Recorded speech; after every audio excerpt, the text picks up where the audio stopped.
जब लचके तहार कमरिया पतर के हमरिया मिली रे हाजीपुर वैशाली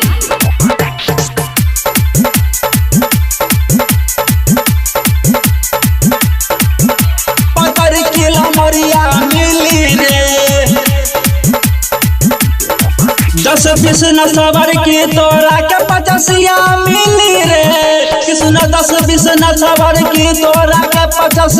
मिली रे जब लचके तहार कमरिया पतर के हमरिया मिली रे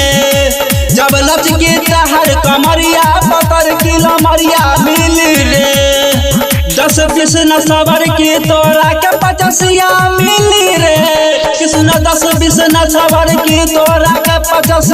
मिली रे जब लचके तहार कमरिया पतर के हमरिया मिली रे जब लचके तहार कमरिया पतर के हमरिया मिली रे हमरिया मिली रे जब लचके तहार कमरिया पतर हाजीपुर वैशाली हमरिया मिली रे तहार होठवा के लाल होठ ललिया कि जान मारेला तोहर कन के बलिया जान मारेला तोहर कन के बलिया तहार होठवा के लाल होठ ललिया कि जान मारेला तोहर कन के बलिया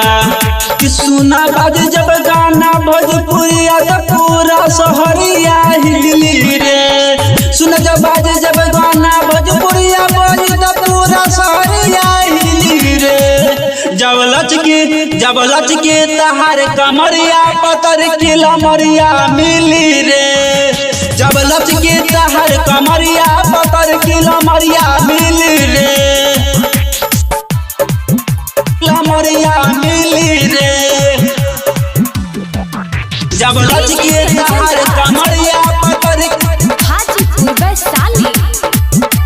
हमरिया मिली रे कि संजीव कृष्णा के मानल हद बात रे न तो हो जाए तोरा संगे घात रे